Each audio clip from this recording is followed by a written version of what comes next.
Greetings and salutations, my fine mother trucking people out there in internet land. I'm Shredlord and Necrotic Nick. We are the Thralls of Metal. Well, part of the Thralls of Metal.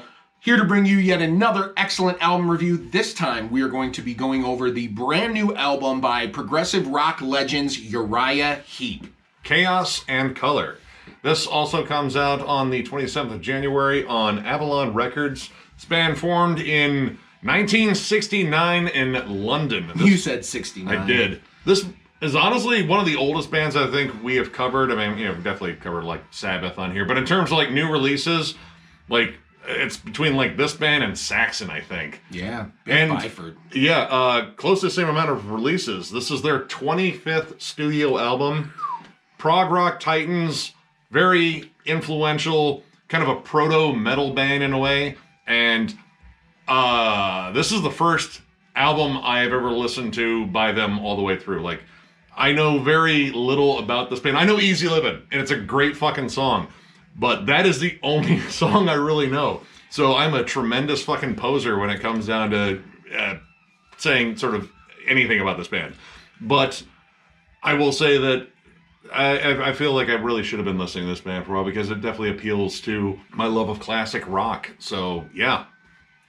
This is a band I definitely have listened to in the past, but the first couple albums with Byron as the vocalist, he was the original vocalist and, or at least the vocalist maybe throughout the golden years. I'm not currently as prompt on Uriah Heep as I should be, but they were like the precursor of bands like Rush, and obviously Dream Theater came way after Rush, things like that. But they're, you know, Deep Purple, Uriah Heep, that was the vibe, man. Yes, like yeah. The good keyboards, the good guitars, and the vocal harmonies. You had those three things, you had some kick-ass albums, and these guys have been around forever doing it.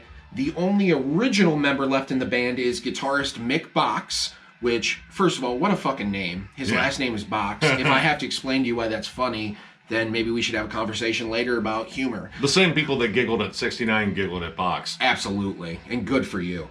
And he's 75 years old, too. I mean, wow, 75 years old, and I'll tell you what, on this album, he's still kicking ass. Yeah, this is, again, kind of what I expected in terms of like the description of this band and what I've heard, again, mostly just Easy Livin', great song, but it's just sort of like high energy, classic rock with proggy flourishes, and it kind of can bounce around on this album, like opening up strong with like a really good rocker, Save Me Tonight.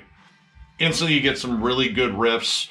I love the keyboard and guitar interplay, like how they bounce off of each other. You get the whole John Lord-esque sort of vibe on the Hammond organ solo, and then it flips over to a guitar solo with some really cool flurries of melody, and it actually kind of beefs up the drum performance with a little bit of double bass. Like, all right, these old fucking heads of, you know, they've got some fucking, you know, gumption coming right out of the gate. It's like, yeah, I like this. And one thing I can say is, right after the second, third track, I can very much make the definitive statement that this is the same band that did Demons and Wizards. Yep. You know, this is not a band that's trying to sound modern or anything.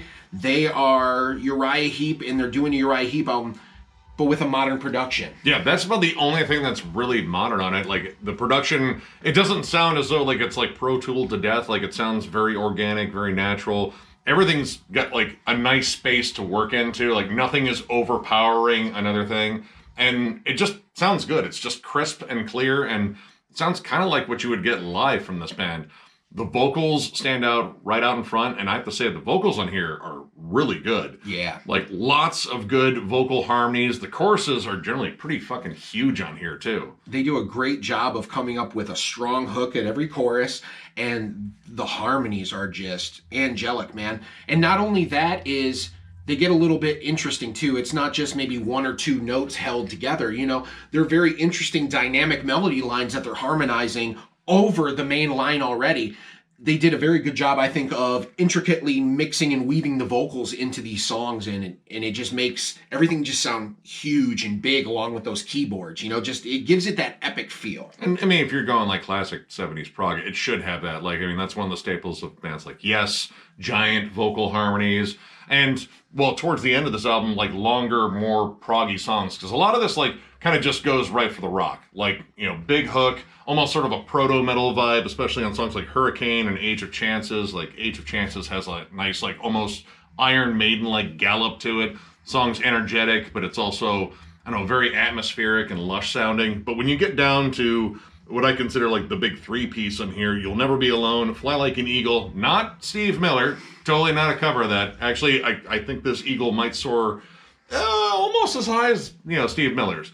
And Freedom to Be Free, which is a little redundant, but still, it's a good song. Not to be confused with the incredible song from Team America, Freedom Isn't Free.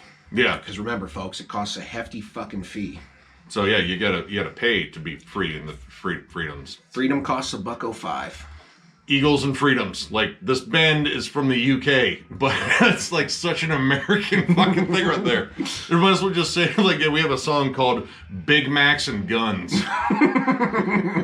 I found that a lot of my favorite tracks off this album are when they would let the bass start really powering through and that darker vibe would start to show through. Earlier in the album, it had almost sometimes an uplifting kind of, cool vibe to it. But when you hit a track like Age of Changes or Hurricane, you get a little bit of a darker vibe. And that darkness, I think, adds this really great different senses or different varieties of melodies into the songs. You'll Never Be Alone. That's another great track off there. Great. And while we're talking about the track, I was very impressed with Mick Box, the guitar solo on this track. The guy's 75 years old. There's still a lot of great older guitar players that I love and admire. But, once again, I don't know everything Mick Box has done. I don't know him like that.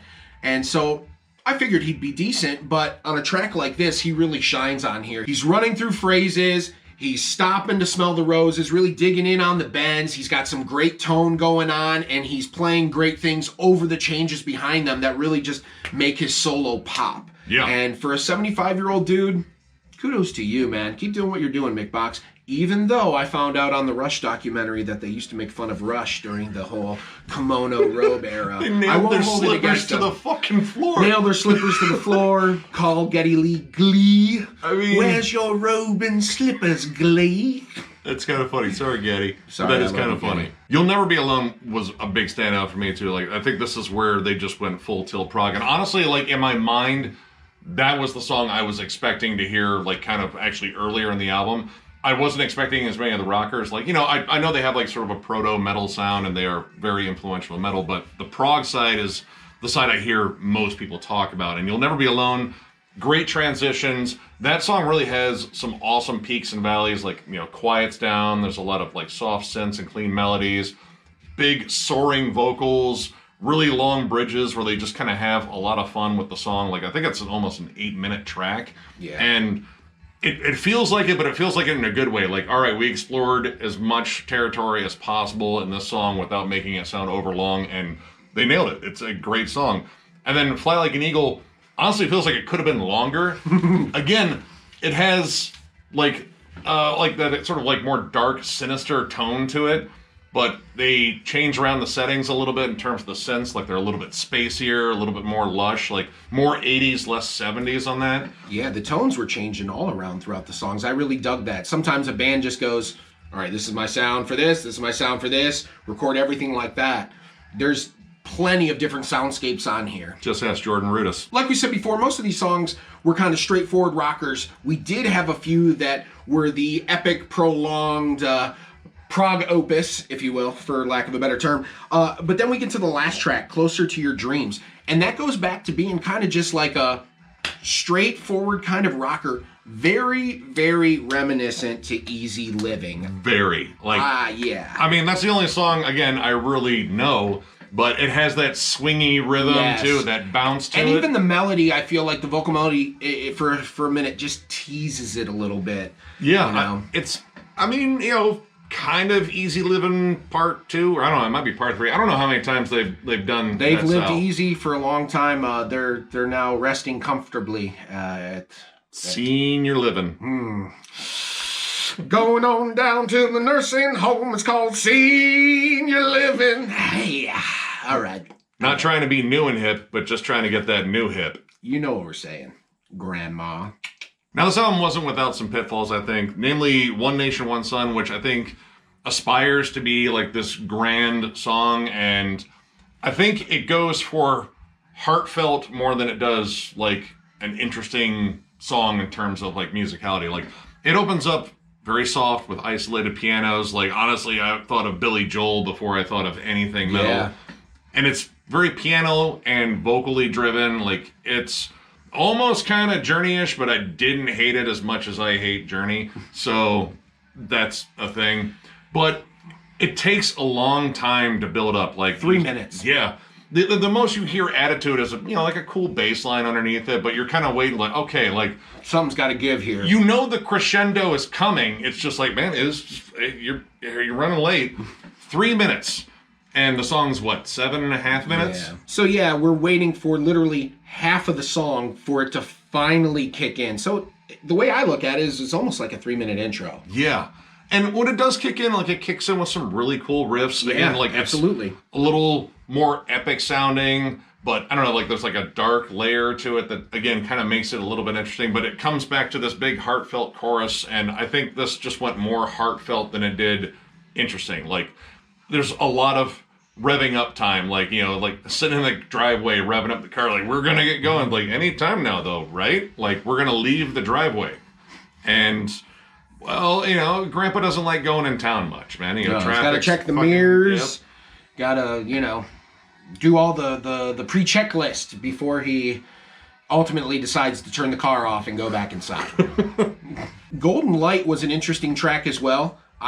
I like this track. I did like that it went back to a very early retro feel of this band. It goes back to very like 70s Uriah Heep. The bouncy swing to the rhythm. It's very upbeat. Like, it's got like this really cool, like, fun, again, swing to it. Like, it's like, you can just kind of boogie to it. Yeah. But my issue is like the contrast between the verses and the chorus. Like, it's like a canyon wide, because again, it goes for like big heartfelt, like the chorus is good, it's well sung, the melody's nice, but it doesn't feel like it fits like the more energetic nature of the verses and even the bridge. Like, it's a kind of a fun bouncy song, and then you got this like, I just want to tell you about how I was doing today, and like the big heart, I want to give you a hug. It's like, no man, we're just rocking, let's just rock. No man, but I want to hold you, brother. It's like, no, we can do that later. In fact, no, we did that one song ago with One Nation, One Sun. Time to unhold hands and sing Big Macs and guns. Amen, brother. You goddamn right, brother. Ultimately, I didn't have too many complaints about this album, not knowing what to expect, considering I guess they've been putting out albums pretty much consistently. This whole time, I have not paid attention. Same. So going into it a little bit blindly, knowing what I could expect if they were the same band from back in the 70s, and they kind of are, man. But they're just older, wiser, and they still do a great job of pacing an album. They do a great job of constructing harmonies and songs. Oh, yeah. This was damn good. You know what? All in all, I think I'm going to give this a 3.5. I think this was a really good album. It was fun to listen to Uriah Heep again, and it kind of makes me want to go back and listen to, like... there's Demons and Wizards, and then the one after I think is called The Magician's Birthday. That's another one that was a really, really good album of theirs. It kind of makes me want to go back and listen to some of that old stuff, and then listen to some of the stuff that I have never heard before, because I feel like in that stuff is some gems that I'm really missing out on. Yeah. Honestly, I'm with you. 3.5. I really enjoyed this. It doesn't feel as though they're like going through the motions. Like, these songs still sound very inspired.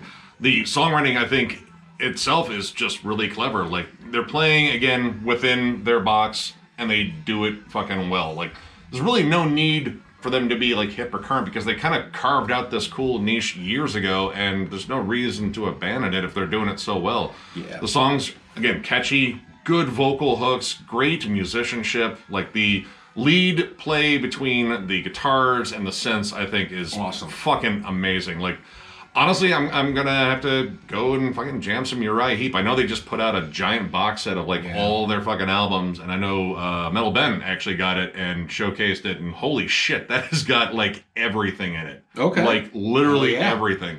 But yeah, I dug this. I really wasn't entirely sure what to expect. Again, my knowledge of Uriah Heep is limited, but Much to his mother's shame. I know. I listened to a ton of Yes, though. She gave me that. And the car's self-titled. Like, that is still, like, God-tier album to me. But, yeah, no, this is excellent. And I'm going to check out more by him. But, yeah, if you're a longtime Uriah Heep fan, there's a good chance I don't need to tell you to go out and get it because you probably already did. But, I don't know, if you, like me, and you kind of just slept on this band for literally no reason, and you already like stuff like Deep Purple and shit like that, go get this. This is really fucking good. So, that brings us to the end of this beautiful review. It is sad for us to go, but we will be back. If you like what you saw here, please hit the like button. If you're not subscribed to our channel, please subscribe. We do stuff like this all the time. Also, my friend Nick here has some things he wants to tell you as well.